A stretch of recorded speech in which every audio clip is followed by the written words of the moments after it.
So yesterday Robert Mueller came out and he basically said in in every way possible without directly saying it that he wanted Congress to decide if they want to impeach Donald Trump. He said something to the effect of like, oh, we can't indict a sitting president, and there is a system where there's a different route than the criminal justice system. And obviously he's talking about impeachment from Congress, and his report is essentially kind of like, I think he wants to treat it kind of like the way the Ken Starr report was for Bill Clinton, and so have that as kind of like a, reference for impeachment, right?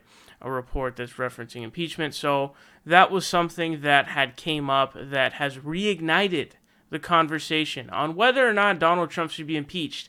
Now, my opinion on this has flipped, and I'll tell you that later on, but I don't want to say that yet until we finish out this conversation, because Kyle Kolinsky and David Doel got into a spirited back and forth, a spirited discussion over on Twitter that I wanted to let you guys know about, because I think it's kind of fruitful. So,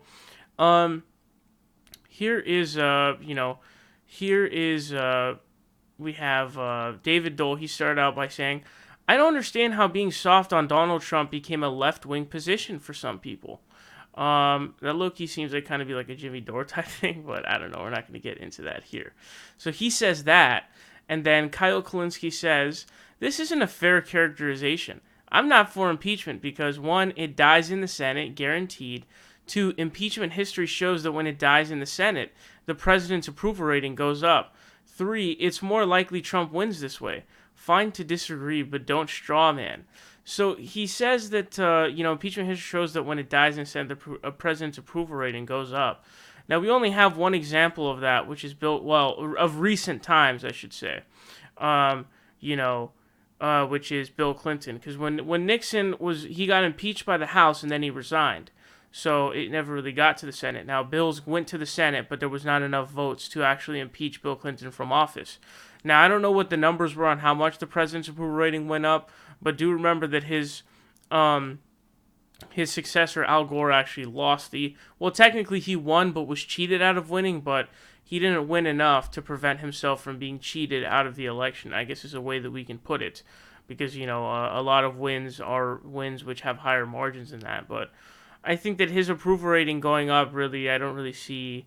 Also, you could also make the argument that, his impeachment was kind of ridiculous, where it was perjury over the issue of whether or not he got his cock sucked as president, which is kind of like, okay, on the one hand, you've got that, and on this hand, you're talking about obstruction of justice into a crime that was potentially committed by the President of the United States himself. And so he's blocking an investigation into literally himself as the President of the United States. So I don't find this to be a really good argument here. I don't think Trump is more likely to win this way either, or not at all. In fact, I really don't think so at all. I think we'll get more information as impeachment processes go forward. We'll learn more information. And I think it's something like activity, generally speaking, riles up bases. Now, we know the Republican and Donald Trump's base. They're always the most active. So they're going to be active really no matter what. What we need to do is, kind of rejuvenate the Democratic base. Now, a good way to do that would be getting Bernie Sanders elected. Don't know. Hopefully that'll happen. But anyways, they continue here. So here's where it really starts going. So actually, first I want to look at this here. So because I first want to do this quickly. Someone says, history showed Clinton's went up because the case against him was a load of crap and everyone knew it. That's not the same. And he says, hard disagree. If you impeach over obstruction, the GOP counter-argument is a layup. Quote, the report says no evidence of collusion, but you're impeaching over obstruction. Obstruction of what? A crime that didn't occur. So that's not how any of this works. So first of all, Mueller said that he said insufficient evidence, which is entirely different from no evidence, because the difference between no evidence and not having enough evidence to reach the threshold of beyond a reasonable doubt, which is the criminal, threshold for, determining someone guilty of a crime, are A, entirely different things. And he said insufficient evidence. Mueller said that yesterday. But B, what do you mean? Obstruction of what? A crime. It's not obstructing a crime. It's obstructing the investigation into a crime. I'm kind of surprised Kyle would even say this, because I mean, that's just such a really, kind of a ridiculous thing. I mean, it's not, there doesn't have to be even really a crime for that to happen. You know what I'm saying? Like, if you obstruct the investigation, which means you're blocking the investigation, that automatically is an impeachable offense. And I believe that's something that's even illegal for people who are not the president of the United States to do. Because as Mueller had said, the president has immunities while he's in office that he won't have once he's out of office. So this is not how any of this works, not even close. It's impeachment over obstruction of the investigation, not over the crime. You don't obstruct a crime, you obstruct the investigation into it. And it has really nothing to do with whether or not the crime even occurred, because they're really two separate issues, entirely separate issues. And it's unacceptable for the President of the United States, the man who wields the most power in the United States government, to be blocking an investigation into himself. That this is more than politics, guys. This is the thing, okay? That we're talking about serious, like, basic, our institutions, political institutions, have basically been ravaged to this point anyways. But, like, whatever little amount of it is left, we have to at least attempt to preserve. This is really more than politics. This really has to do with, basic ethics and holding the those in power accountable. And again, I know a lot of it is eroded already, but, we got to try to maintain whatever little bit is left. David says, I don't get it. Are you cool with the president committing obstruction of justice and violating the emoluments clause? There's no recent history here except Clinton, and that was over a blowjob. Of course his numbers went up. It was absurd to impeach him over that. Kyle says, 1, obstruction case is weak since reports said no evidence of collusion. So again, I think what I heard Mueller say yesterday was insufficient, not no evidence. And then he says, I've stated that on principle I'd support impeachment over Yemen or emoluments. If 3 was perjury for Clinton, he did it. Like Trump obstructed a crime there wasn't evidence for. Still very weak. Again, so there was insufficient evidence, as well as it's not obstructing a crime, it's obstructing an investigation into a crime. Entirely different things. The obstructing of an investigation into a crime into the President of the United States is far, far more severe than a perjury trap for a BJ. Okay, entirely different things. Entirely different things.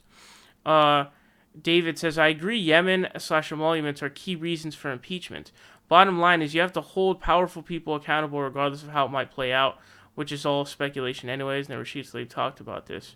And he says, my position on Yemen and emoluments is because of the nature of the crime and the overwhelming evidence. But even then I concede it could be political disastrous. On obstruction, the GOP counter is persuasive. It's not. My opinion is it would help Trump. Given that, it's unfair to call it soft. So I don't think it would help Trump. I don't think it would help Trump, nor do I think the GOP counter is persuasive at all.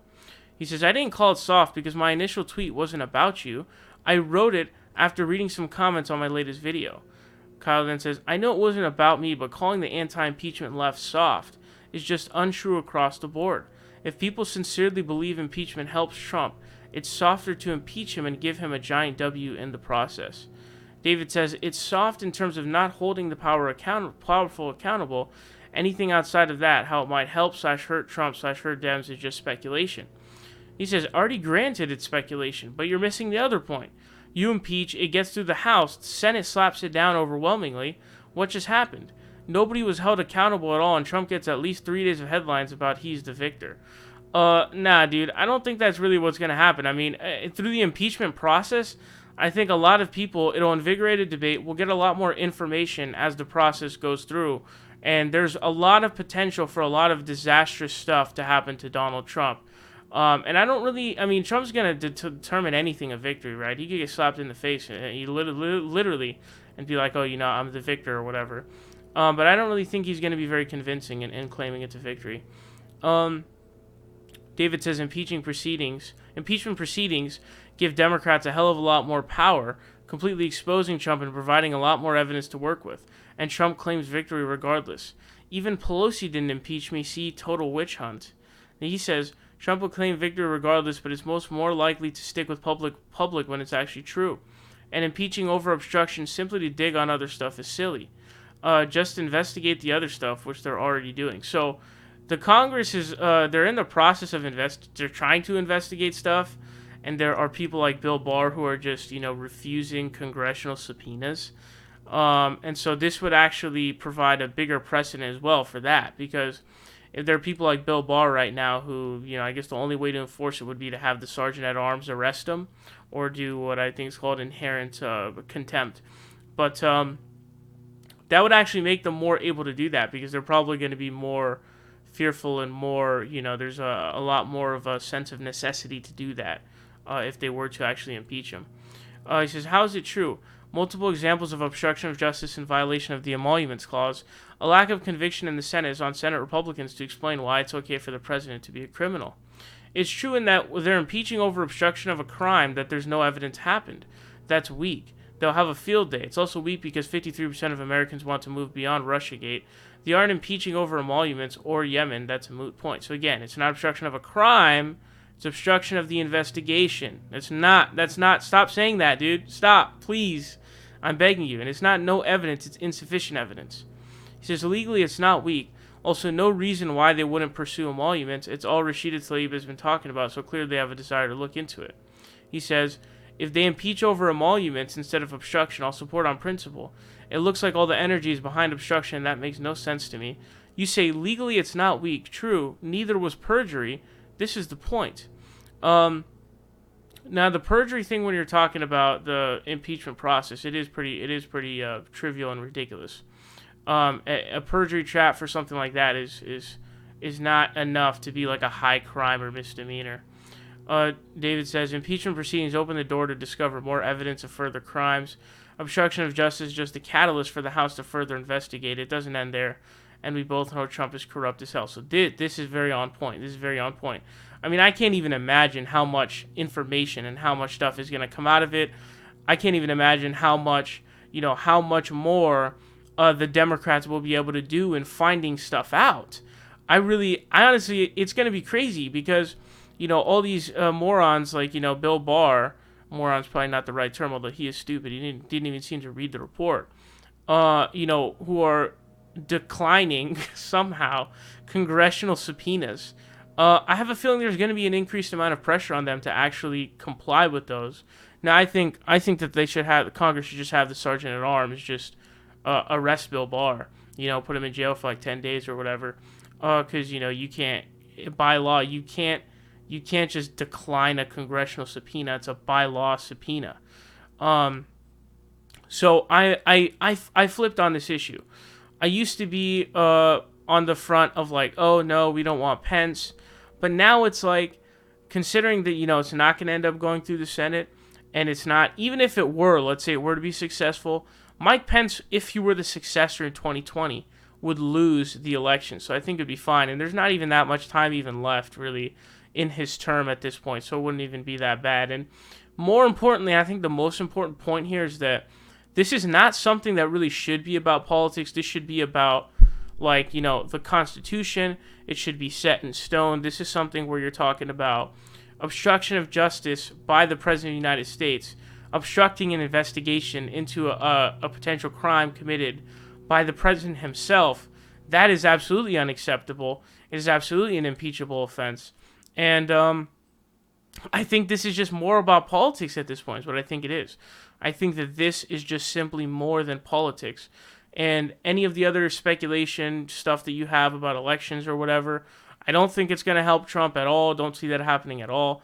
It's not a layup rebuttal because, again, it's not obstruction of a crime. It's obstruction of the investigation. And I'm kind of surprised Kyle's saying some of this stuff because some of this stuff really doesn't even pass the smell test. But anyways, let me know your thoughts on this down below. I am very curious to hear your thoughts on this.